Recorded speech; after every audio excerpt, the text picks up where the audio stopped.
Right, so we're going to be diving into all the small little changes, all the small little updates that Autodesk has implemented onto their platform, which will essentially drive efficiency and drop down project costs. So before we start with what's new in Build, we're just going to do a little recon on what exactly Autodesk Build is. So Autodesk Build essentially would be there to turn all of the chaos between your office and your job site and make construction management feel just like a whole lot easier. Essentially, you can look at Autodesk Build as your bridge between your office and your construction site, where it not only keeps your office and construction site connected, but it also keeps everything organized, on time, and within budget.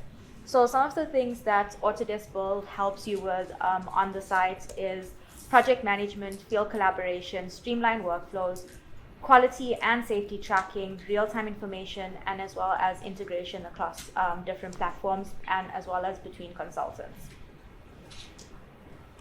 So now that we know basically what Autodesk Build does, we're going to look at what's new in Autodesk Build. So as amazing as Autodesk Build is at the moment, and as much as it has proven to be a successful tool in building successful projects, cutting down costs, and being a very efficient tool to use, there's always room for growth.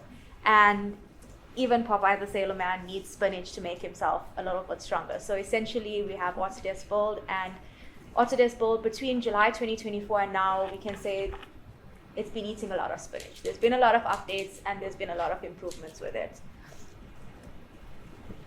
All right, we're going to dive into the updates, starting with assets. Under assets, just to give a brief description of what assets and what the asset tool does in ACC.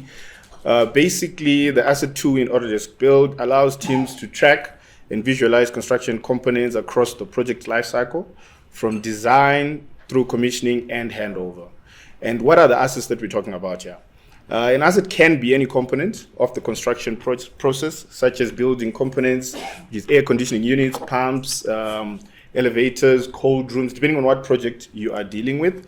It can also be materials, concrete, wood, or drywall, steel, stuff like that.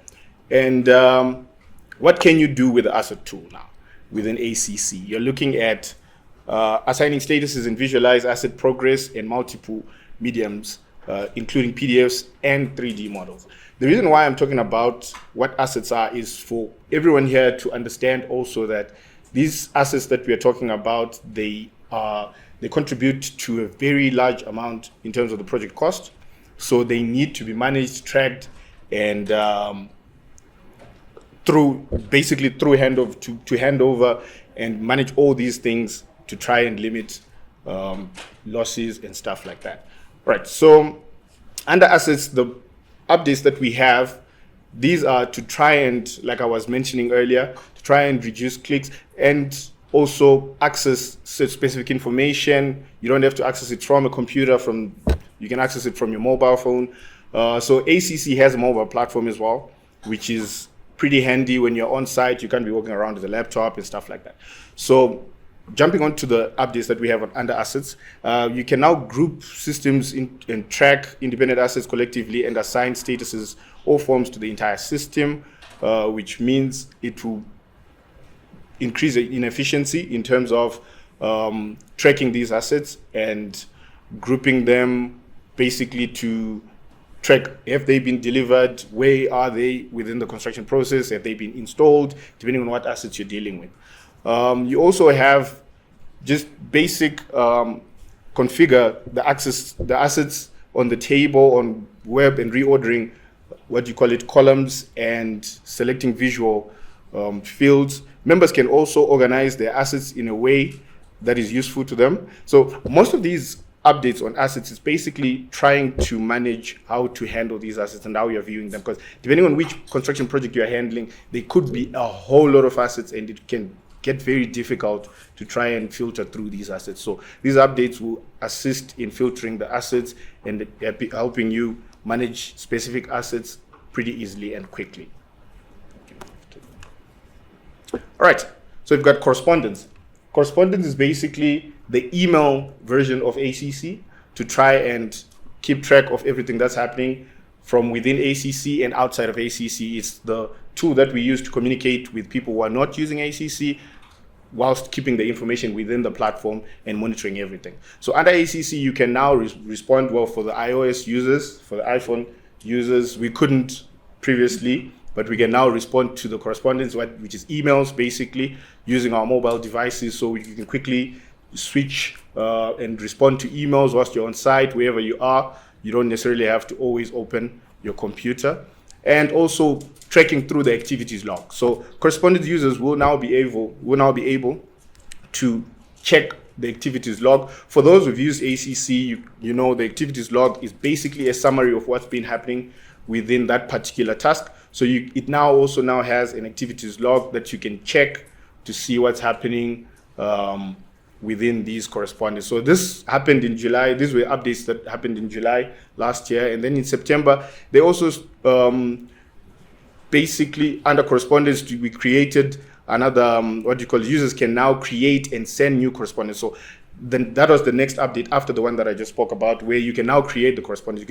You don't just have to respond to them. You can now create under mobile as well. So on your phone, you can create correspondence and you can add references.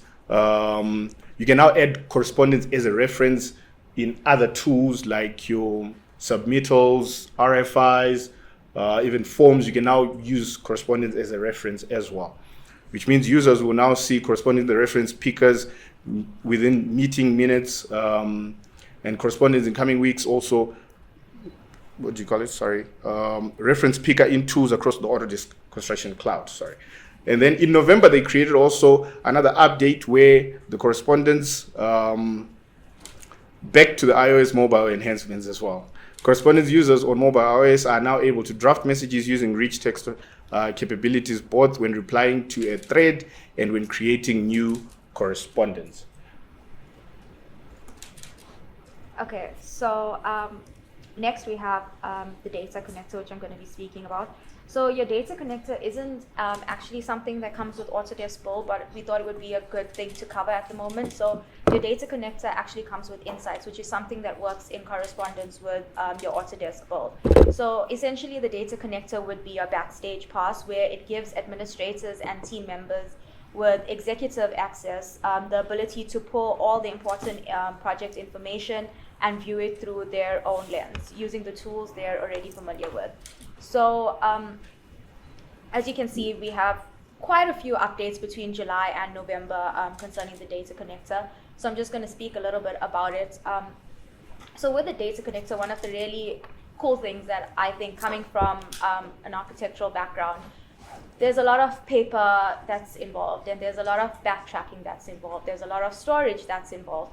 And it's things that you can't necessarily get rid of because you never know where about in a construction project that spans on for years that you're going to need to go back to certain things.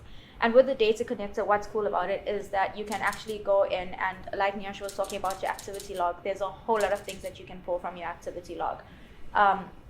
Like Jay had told you guys, Nyasha and I work with two quite predominant clients, and not long ago one of the clients needed something and there was probably no way that we could get this information to the client, and that's when the data connector and the data connector updates came into play, and we managed to use the data connector to get all this information that the client at one stage thought was lost and they couldn't produce for a meeting that morning. So yeah, even though it's not a part of Build, I think it's a really cool tool to touch on because it does work in connection with Build, and it's something that helps on your project and construction sites quite a lot when it comes to backtracking and just getting the stats out there that sometimes you can lose along the line with the paper trail. And then next is forms. So forms I like to look at as your digital cupboard, where it organizes all of your collected data from your photos and your follow-up documents to checklists. A lot of data that you usually have on hand with you on site. Sites are big, sites get messy, things again get lost. So it's one secure spot that makes it easy for you to collect all of your data. So between July 2024 and September 2024, there have been a lot of updates with forms. However, in November, there wasn't much. So from November till now, it's been a bit silent. However, the updates that they have made with forms is pretty I wouldn't say revolutionary, but like Nyasha said, small things make a big difference. So one of the things that they did in July 2024 was section reassignment, which helps a lot because, as most of you may know, on construction project, it spans over years. Members are coming and going within firms, and your consultants are constantly changing. So with section reassignments, after a form's created on Autodesk Build, you can now go in and you can reassign who the form is initially assigned to. So the form doesn't just get lost with the email address that had to be taken out from Autodesk Build because someone left or a role was changed. And then in September 2024, we saw the renaming of form instances. So once a form is created, either manager or creator of that form can go in and change the naming of that, which seems like a very small thing when you look at it, but you'd be surprised at how many times we've got queries from consultants asking, can we go in and change the name of this form? So small thing makes a big difference to us on our end. Then there's project template collaboration, which again is a really cool tool, because with project template collaboration, when we create a project template, we can now go into that project template and we can make changes to your form template where we can already assign your roles, your reviewers, and your managers to the form. So using that form template, that project template, and applying it to different projects, all of your permissions for your forms are already set, which cuts back on a lot of time.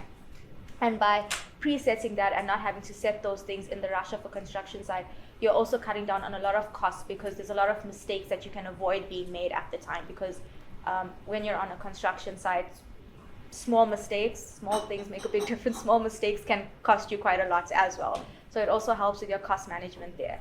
And then there's also permission settings in library. So previously, when you take something out of an Autodesk library, like a form template from an Autodesk library, it was a bit sticky with the type of permissions that you can set on it because a lot of it was already set. However, now your project admin can go in and make changes to your form templates that are taken from your Autodesk library.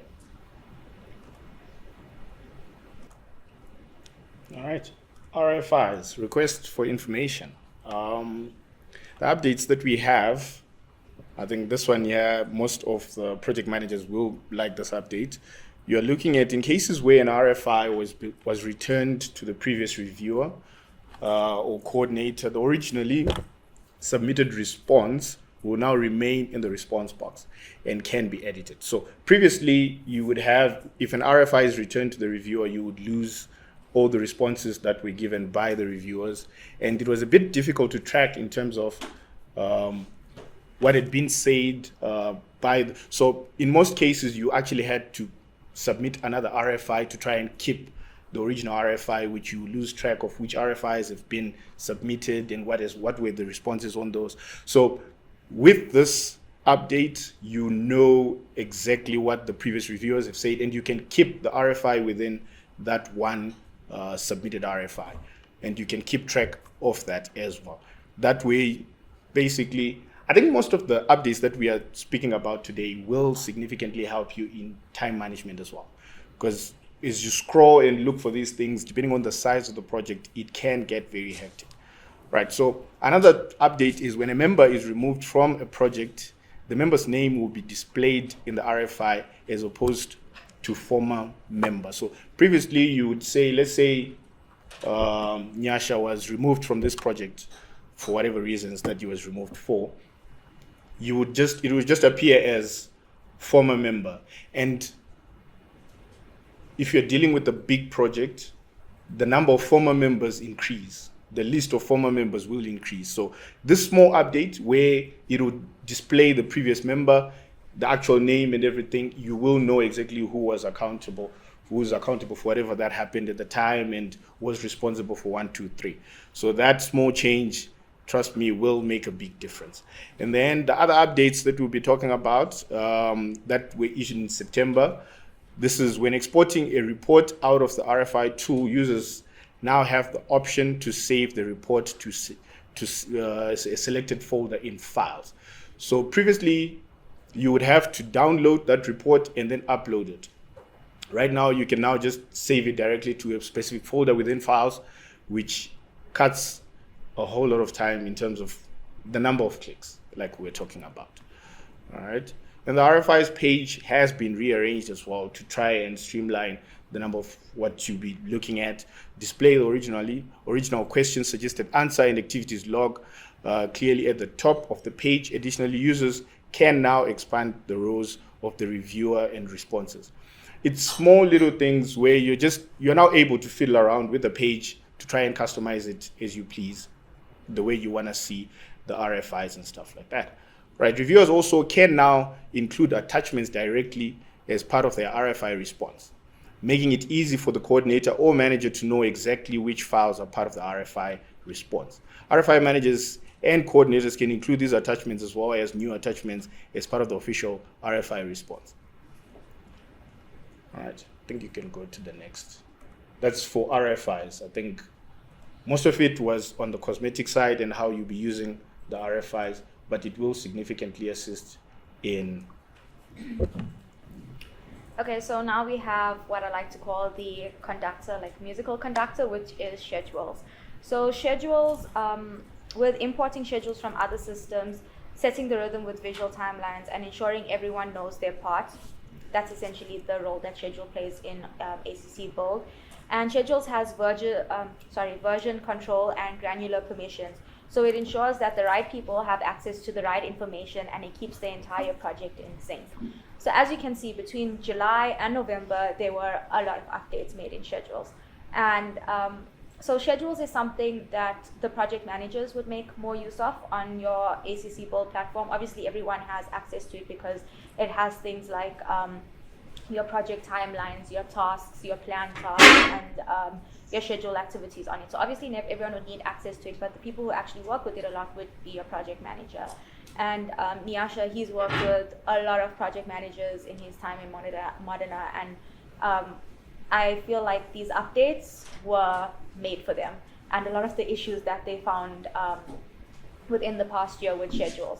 So to touch on a few updates that I think really make a difference to your project and your project workflow, one of the big ones in July 2024, I would say, was editing task progress on an iOS. So there's always the discussion, or the argument rather, as to whether iOS is better than Android. And in this little scenario, iOS wins because Android never got this update, but iOS did, where you can now go in, and once tasks are assigned to a scheduled activity, you can go in and you can edit it on your iOS. So for example, if you're on site, you're able to go into your mobile app on your iOS device, and you're able to basically change the status of your scheduled activity as well as the percentage of completion of your scheduled activity. So it's not something you have to wait to the office to do, to get onto your PC and do it from there. While you're on site, you're busy working, you can do it directly from your mobile app. In September 2024, there was being able to view task references on your mobile. So this was for everyone, iOS and Android. So while you're on site, if something is changed on your scheduled activities, you're able to access it on your mobile, so you're getting information in real time. It's not like you're on site for an entire day, and then only when you get to the office at 8 o'clock in the morning, you have your coffee. So by 8:30, you're seeing something that was added to the schedule yesterday at, say, lunchtime at that time. You get everything in real time because you're able to have it in your hand while you're on site. And then in November 2024, I would say one of the better things that were done with schedules was being able to reference improvements. So this is basically crosswork within your schedules, where when you're adding references to your scheduled activities, you're now also able to add your planned work into your scheduled activities. So the difference between your scheduled activities and your plans is that a scheduled activity has a set time. It needs to be done by this time. And if not, then you take the following steps. But with your planned work, it's essentially you just give a time period as to when you need it done in between. But yeah, that's schedules. And then last, you'll be looking at submittals. There haven't been much updates under submittals last year, but the few updates that were there, they actually do make a difference. Starting with exporting to files. So when exporting a report out of the submittals tool, you now have an option to export it directly to a file, which is the same update I think they did on the RFIs as well. So instead of exporting it directly to a PDF onto your computer, then uploading it onto a file, you now have an option to export it directly into a particular file. And well, basically save it into a designated folder there. That was an update that happened in the September 2024. And the next update was also, so this one also is just sort of rearranging a number of items to make sure that you see most of the information that you want to see. You don't have to be scrolling up and down and stuff like that. So when in the submittal list view, users can now edit due dates directly in the table and perform additional actions by right-clicking on the submittal item. So some of these things, you see, something as small as right-clicking within ACC can be of a huge difference. Previously, you had to look for those 3 dots, click on them, and then search for whatever. Now you can right-click anywhere, and then you can select whatever that you want to select. Additionally, the due date column has been relabeled to ball in court. Due date and a required approval date column now displays the days till it's due. So some of these things, it's just swapping certain things, and now you get to just see. You don't have to calculate some of these days. You just see, okay, there's now days till due. It's now a column that has been added onto the submittal too. And another thing as well, it's a small little change, but I personally think this is going to help, because I've been using submittals a number of times and I've heard people complain. Submittals can be a lengthy process and a lengthy task. So some of the things, like, let's say, creating a stamp. So previously you would have to create a stamp for each document. You create a stamp, and now you can templatize. You can create a stamp template for that, where it's your custom stamp. Any submittal that's coming through your way, you can just click under that template. And I think another update, that it's not particularly on submittals, it's under reviews, which is in docs. So most of the people that will be using Autodesk Build, ideally they will be using docs as well. So under reviews, you can now stamp documents as well and templatize that stamp, which is great. I think it really helps in terms of, you don't have to every single time.